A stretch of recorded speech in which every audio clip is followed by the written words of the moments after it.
వంగవీటి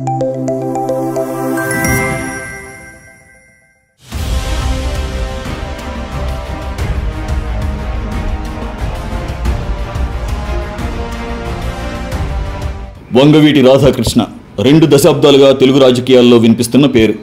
వంగవీటి మోహన్ రంగా వారసుడిగా రాజకీయాల్లోకి వచ్చారు రాధా. ఒక్కసారి మాత్రమే ఎమ్మెల్యేగా గెలిచారు. మరో 2 సార్లు పోటీ చేసి ఓడిపోయారు. మరో 2 ఎన్నికల్లో అసలు పోటీ చేయలేదు. ప్రస్తుతం తెలుగుదేశం పార్టీలో కొనసాగుతున్నారు. మొన్నటి ఎన్నికల్లో కూటమికి మద్దతుగా ప్రచారం చేశారు. అయితే అనూహ్యంగా ఆయన అనారోగ్యానికి గురయ్యారు. స్వల్ప గుండెపోటుతో ఆసుపత్రిలో చేరారు. చికిత్స అనంతరం ఇప్పుడిప్పుడే కోలుకుంటున్నారు. ఈ నేపథ్యంలో మంత్రి నారా లోకేష్ వంగవీటి రాధాకృష్ణను పరామర్శించారు. ఆయన ఆరోగ్య పరిస్థితిని అడిగి తెలుసుకున్నారు.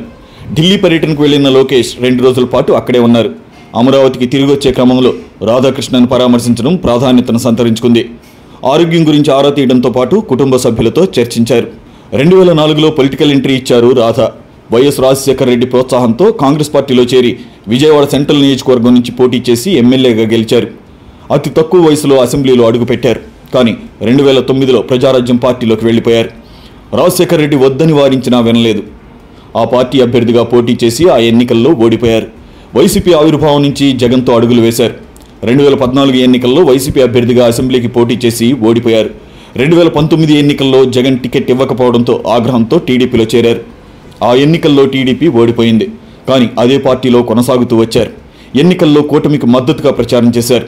ముఖ్యంగా చంద్రబాబు సొంత జిల్లా చిత్తూరులో రాధా చేసిన ప్రచారానికి విశేష స్పందన లభించింది. కూటమి అధికారంలోకి రావడంతో రాధాకు మంచి పదవి దక్కుతుందని అంతా భావించారు. అయితే మొదటి విడత నామినేటెడ్ పోస్టుల భర్తీ సమయానికి ఆయన అస్వస్థతకు గురయ్యారు. ఆసుపత్రిలో చేరారు. రాధా కృషికి తగ్గట్టు మంచి పదవిస్తారని కూడా తెలుస్తోంది. తాజాగా రాధా పేరును పరిశీలనలోకి తీసుకున్నారని, కీలక పదవి కేటాయిస్తారని కూడా టాక్ నడుస్తోంది. సరిగ్గా అదే సమయంలో నారా లోకేష్ రాధాకృష్ణను పరామర్శించడం ప్రాధాన్యతను సంతరించుకుంది. త్వరలో రాధాకు పదవి ఖాయమని ప్రచారం ఊపందుకుంది. మరి ఏం జరుగుతుందో చూడాలి.